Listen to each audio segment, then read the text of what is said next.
Hello, hello. Welcome back to English class today with me, Teacher Kamjan สบายดีน้องนักเรียนที่น่ารักทุกคนตอนรับเข้าสู่สมองภาษาอังกฤษกับ Teacher Kamjan เนาะเนื่องจากว่าทุกคนบ่สะดวกมาเรียนอยู่โรงเรียนเนาะ Teacher Kamjan เลยได้กะเกียมบทเรียนเป็นวิดีโอฉะนั้นวันนี้เราจะมาเรียนบทที่11เนาะหัวข้อแม่นความรู้สึก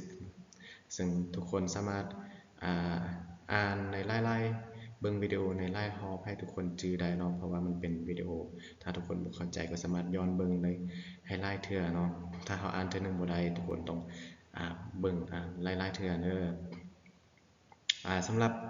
มื้อนี้เราจะเรียนบทคำศัพท์เนาะในความรู้สึกมันมีความรู้สึกหยังแดเนาะทุกคนเคยรู้สึกมีความสุขบ่ทุกคนเคยมีรู้สึกอย่างแดเนาะเอามาเบิ่งหมวดคำศัพท์กันเลยข้อหนึ่งแมน happy happy แปลว่ามีความสุขยกตัวอย่างว่า I am happy แปลว่าค่อยมีความสุขมันบ่ข้อสองแมน sad sad แปลว่าโศกเศร้าเนาะโศกเศร้าหรือแปลว่าเศร้าเลยก็ได้ข้อสามแมน shy shy แปลว่าอายหรือว่าขี้อายเนาะตัวอย่างเขาบอกมึงว่าบ่ต้องขี้อายได้เขาก็สามารถว่า don't be shy เนาะโอเคข้อ4แม่น hungry hungry แปลว่าหิวข้าวเนาะคอยหิวข้าวก็สามารถว่า I am hungry เนาะโอเคข้อ5แม่น cold cold แปลว่าหนาวเนาะสมมุติจะถามว่าเจ้าหนาวบ่เขาก็สามารถว่า are you cold are you cold ข้อ6มันว่าข้อ6เนาะข้อ6มัน hot hot แปลว่าร้อนหรือว่าเผ็ดเนาะถ้าเป็นอาหารก็จะแปลว่าเผ็ดถ้าสภาพอากาศก็จะแปลว่าร้อนเนาะ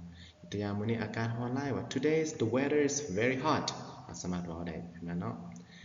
ต่อไปมันข้อ7 sick sick แปลว่าเป็นไข้เนาะเจ็บป่วยหรืออันนี้ออกมาเป็น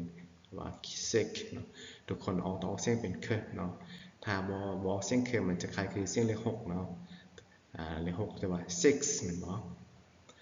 เป็นไข้ต้องว่า sick ข้อ8 angry angry แปลว่าใจร้ายเนาะอย่างตัวอย่างว่าเจ้าคือใจร้ายแท้เขาก็สามารถว่า why are you so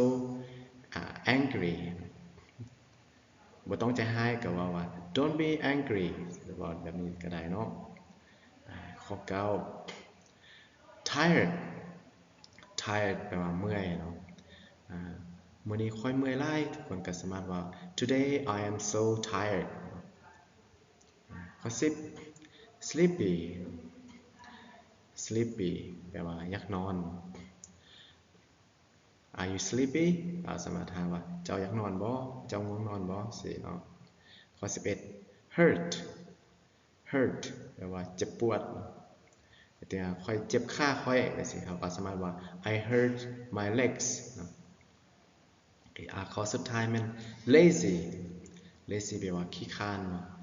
ตัวอย่างว่าบอกว่าบ่ต้องขี้คร้านแม่ don't be lazy ต้องเน้นเสียงตัว z นั่นเองเนาะสั่นสะเทือนอยู่ลำคอเนาะ lazy แปลว่าขี้คร้านอันนี้แม่นหมวดคำศัพท์เกี่ยวกับความรู้สึกเนาะ